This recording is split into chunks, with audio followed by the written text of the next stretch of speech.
स्वागत है आप सभी का tech study ITI YouTube channel पर। तो आज इसमें हम लोग करेंगे draftsman civil theory second year CVT exam paper, जो कि है आपका सेट 2। इससे पहले जो सेट 1 है उस पर हमने सेट 1 लिखा तो नहीं, बट वो सेट 1 आपको प्लेलिस्ट में मिल जाएगा। डीएमसी सेकेंड ईयर का आप प्लेलिस्ट देख सकते हैं। आप यूट्यूब पे सर्च कीजिएगा टेक स्टडी आईटीआई, आपको प्लेलिस्ट में जाना है। वहाँ पे आपको डिफरेंट ट्रेड की अप्रॉक्स 40 प्लेलिस्ट आपको मिल जाएंगी। उसी में आपको डीएमसी की भी प्लेलिस्ट मिलेगी, या आप डायरेक्ट डीएमसी का वीडियो देखना चाहें tech study ITI draftsman civil या डीएमसी डालिए, यूट्यूब पे आपको वीडियोस दिख जाएंगे। तो चैनल पे नए हैं तो सब्सक्राइब कर लीजिएगा, साथ ही इस तरह से आप बेल आइकन भी जरूर दबाइएगा। और वीडियो और हमारी मेहनत थोड़ी सी पसंद आती है तो वीडियो को लाइक करना मत भूलिएगा, क्योंकि आपके लाइक से ही ये वीडियो यूट्यूब और आगे तक प्रमोट करता है। तो वीडियो में जितने क्वेश्चन हैं सभी मॉडल पेपर की तरह लास्ट में हमने एक क्वेश्चन आपके लिए रखा है, जो कि आप ही के subject workshop calculation and science का है। तो आप लोग उसका भी आंसर कमेंट बॉक्स में ज़रूर कीजिएगा। जिसका आंसर सही होगा हम उस पर लाइक और कमेंट जरूर करेंगे। चलिए स्टार्ट करते हैं वीडियो।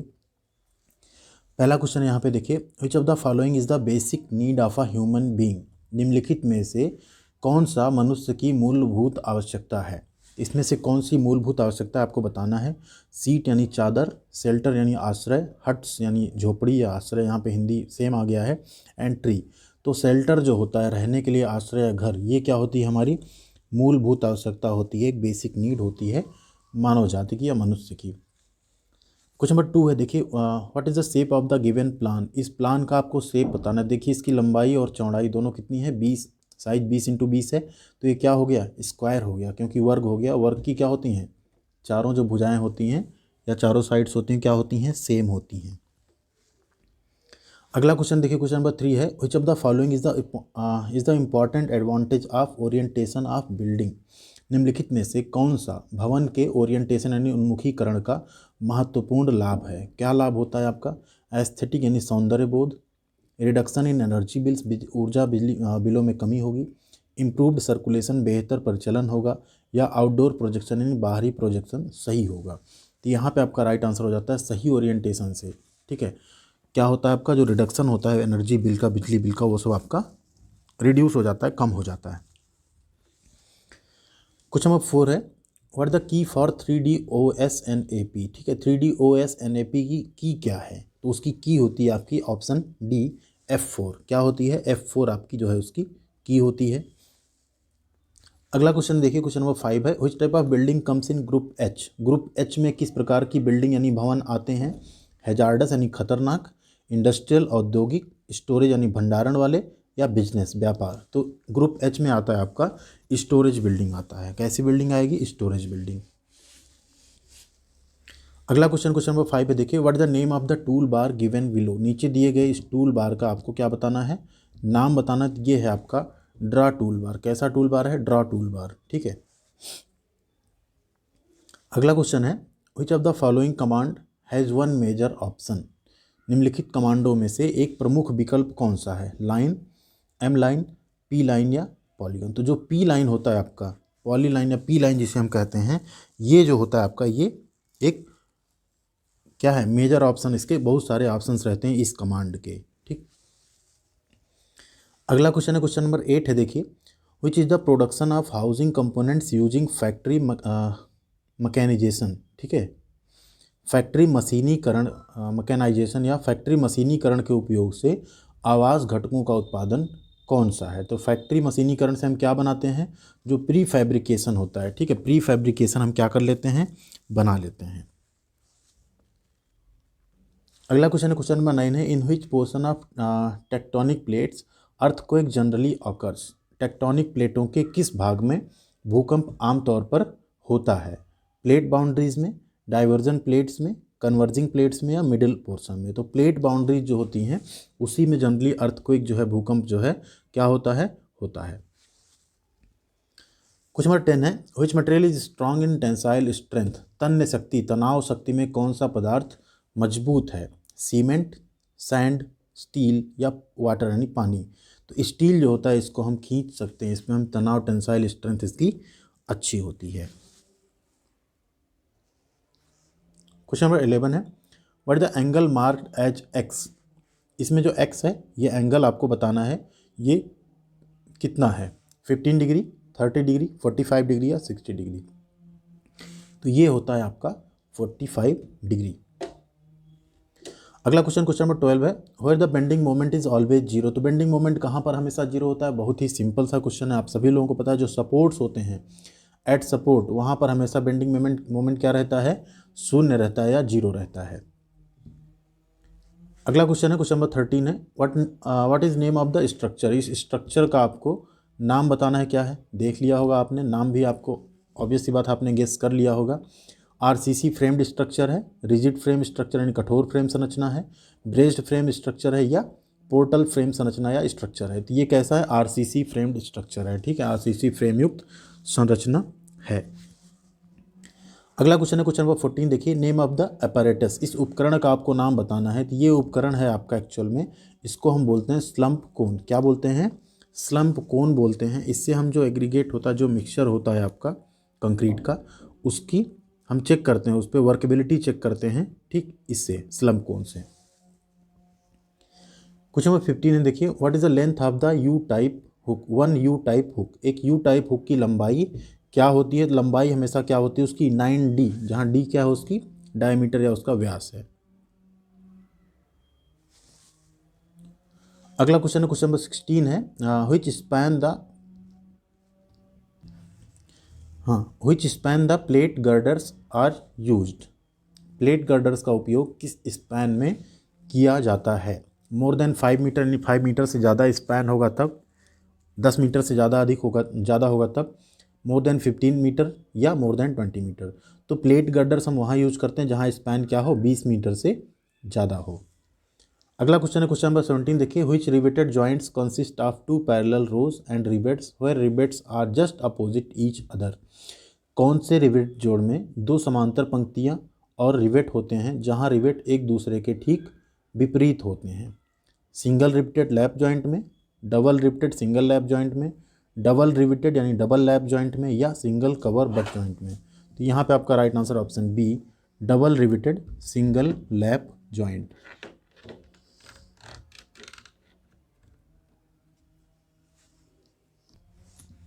अगला क्वेश्चन है, question number 18, what should be the minimum diameter of the connecting pipe in the septic tank. Septic tank में कनेक्टिंग पाइप का न्यूनतम व्यास क्या होना चाहिए? 60 mm, 100 mm, 300 mm या 700 mm। तो सेप्टिक टैंक में जो कनेक्टिंग पाइप है उसका मिनिमम जो डायमीटर होता है 100 mm यानी 100 मिलीमीटर। क्वेश्चन नंबर 19 है, which plumbing system is common in India. Bharat में कौन सी पाइपलाइन प्रणाली जो है काफ़ी कॉमन है, आम है?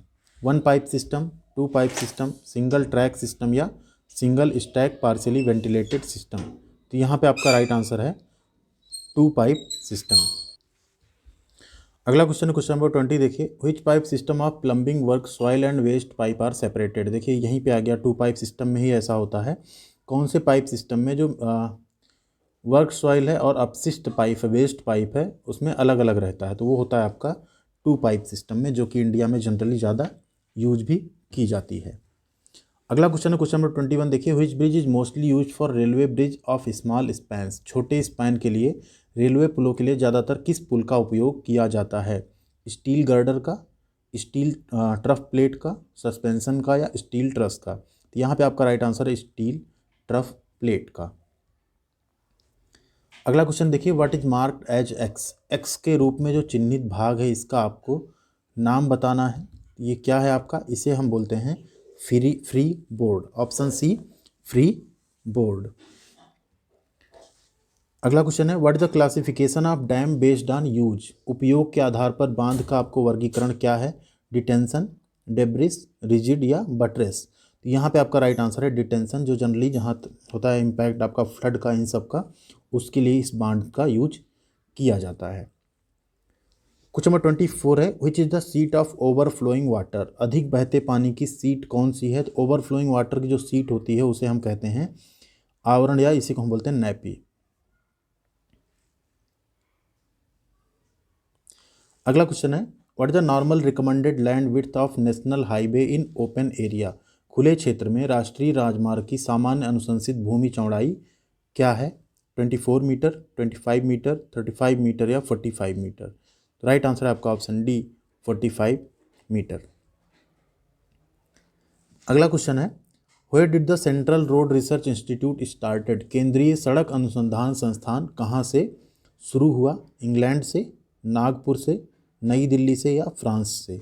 राइट आंसर आपका ऑप्शन सी, नई दिल्ली से। क्वेश्चन नंबर 27 है, विच road connects area production and market with state highways and railways? कौन सी सड़क राज्य के राजमार्गों और रेलवे के साथ जो उत्पादन और बाजार के क्षेत्र हैं उनको जोड़ती है?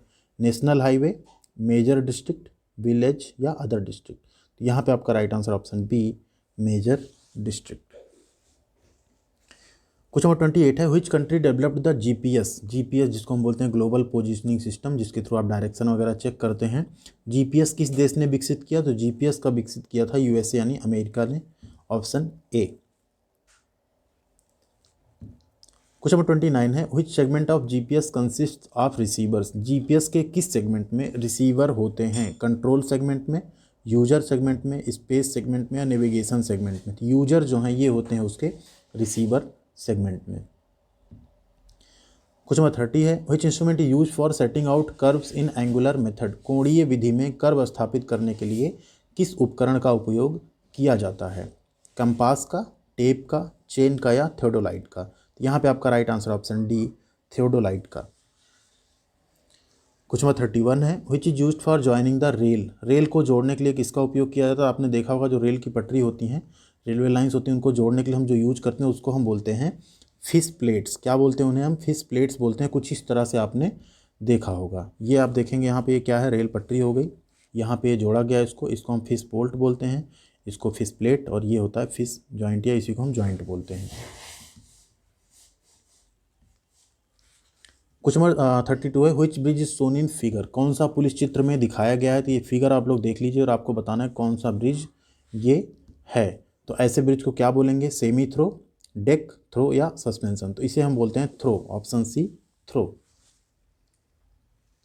क्वेश्चन नंबर 32 है, what is the name of the spike is in figure? आकृति में जो स्पाइक है इसका आपको नाम बताना है, क्या है? राउंड यानी गोल है, स्क्रू है, इलास्टिक है या डॉग है? इसे हम बोलते हैं dog, option D, dog. Question number 34 है, what is also known as canal fall? नहर गिरने के रूप में भी जाना जाता है। Canal siphon, canal drop, super passage या एक्वेडक्ट? ठीक है, इसे हम बोलते हैं कैनाल ड्रॉप भी जानते हैं, कैनाल फॉल या कैनाल ड्रॉप कई बार हम बोलते हैं।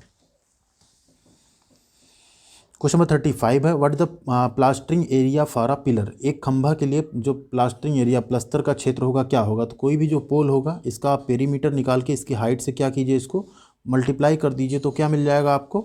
उसका प्लस्तर का एरिया मिल जाएगा। तो राइट आंसर क्या हो गया? पेरीमीटर यानी परिमाप इनटू हाइट।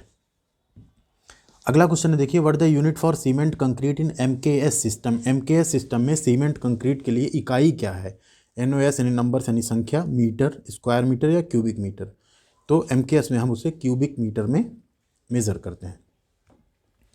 क्वेश्चन नंबर 37 है, what quantity of coarse aggregate is required for 100 meter cube of 1:2:4 cement concrete? अब इसको देखिए, जब आप सॉल्व करेंगे तो इसमें आंसर तो ऐसे आ रहा है 88, ठीक है, लेकिन जो सीबीटी एग्जाम में पिछली बार एक क्वेश्चन पूछा गया था, जो आप लोगों की आंसर की आई थी, उसमें 84 इसको सही बताया गया था। इसमें क्या होता है, एक डेटा होता है 1450 से 1550 तक का, उस डेटा को आप जो लेते हो उसके अकॉर्डिंग आपका आंसर आता है। तो ये चीज़ आप लोग ध्यान दीजिएगा अगर इस तरह का क्वेश्चन आता है तो, क्योंकि इसमें हम कुछ कह नहीं पाएंगे कि 88 आप सही लगाइए, 84 लगाइए, कुछ इस तरह से आप इसको करेंगे कैलकुलेट। इसीलिए हमने इसको क्या किया, रेड से मार्क कर दिया। आप लोग अपनी बुक में एक बार देख लीजिएगा, यहाँ पे कुछ इस तरह आप इसको जो है कैलकुलेट करेंगे। जूम कर लेते हैं। कुछ इस तरह जब आप कैलकुलेट करेंगे इसको, यहाँ पे सब चीज़ दिया हुआ है, और जब आप वॉल्यूम निकालते हैं ड्राई सीमेंट का तो वो क्या हो जाए, यहाँ पे इन्होंने लिया 1.54। अब इसको अगर हम लोग 1.47 ले लें, इसी चीज़ को 1.54 को, तब तो 84 ऑप्शन सही आता है। लेकिन 1.54 जो कि कॉमनली लिया जाता है, वो लेकर अगर आप सॉल्व करेंगे इसको, लास्ट में आप देखेंगे यहाँ पे क्या आ जाएगा निकालने के लिए, 4/7 इंटू 154 करेंगे आप तो 88 आएगा। इसी को अगर आप 147 करते हैं तो आपका यहाँ पे 82 आपको मिल जाएगा, 84 सॉरी। तो जो भी इसको आप लोग इस तरह से सॉल्व कर लीजिएगा। आप लोगों ने फार्मूले पे सॉल्व भी किया होगा, और जो आंसर आएगा आप वो करेक्ट कर सकते हैं। अपनी बुक में भी आप एक बार देख लीजिएगा। क्वेश्चन नंबर 38 है, which program use for setting out points? अंक निर्धारित करने के लिए किस प्रोग्राम का उपयोग किया जाता है? Resection, stake out, reference line या रिमोट हाइट। तो यहाँ पे जो स्टेक आउट है, ऑप्शन बी स्टेक आउट है, अंक निर्धारित करने के लिए इसी प्रोग्राम का हम लोग क्या करते हैं, उपयोग करते हैं। क्वेश्चन नंबर 39 है, in which conditions the LCD screen does not work. किन परिस्थितियों में एलसीडी स्क्रीन जो है वो काम नहीं करती है। कोल्ड यानी सर्दी में, हॉट यानी गर्मी में, वार्म जब मौसम गर्म हो, विंड या हवा की सिचुएशन में। तो यहाँ पे आपका right answer option A cold यानी कि सर्दियों में क्या होती है, एलसीडी स्क्रीन जो है काम नहीं करती ठीक से। क्वेश्चन नंबर 40 है, what is mark H x. X के रूप में क्या चिन्हित है। इस नॉब को हम क्या बोलते हैं, इसे हम बोलते हैं ऑप्टिकल प्लमेट। क्या बोलते हैं इसको हम, ऑप्टिकल प्लमेट। ये 40 क्वेश्चंस हो गए। अब आती है आपकी बारी, इसका आंसर आपको कमेंट बॉक्स में करना है। Which of the impurity in cast iron makes it hard and brittle. आप ही के वर्कशॉप कैलकुलेशन एंड साइंस का क्वेश्चन है, कच्चे लोहे में कौन सी अशुद्धता इसे कठोर और भंगुर बनाता है। Silicon, sulphur, magnesia, phosphorus. तो जो भी राइट आंसर आप लोग कमेंट जरूर कीजिएगा, जिसका भी आंसर सही होगा हम उस पर लाइक और रिप्लाई जरूर करेंगे। वीडियो थोड़ी सी पसंद आई तो आपने लाइक कर दिया होगा, नहीं किया तो कर दीजिए, अपने दोस्तों के साथ भी शेयर कीजिए। साथ ही चैनल पे सब्सक्राइब नहीं किए तो सब्सक्राइब कर लीजिए। इस पर आपको ITI की स्टडी, ITI की जॉब्स, ITI की अप्रेंटिसशिप, ITI की अपडेट्स सब कुछ रेगुलर बेसिस पर मिलती रहेगी। Thank you very much.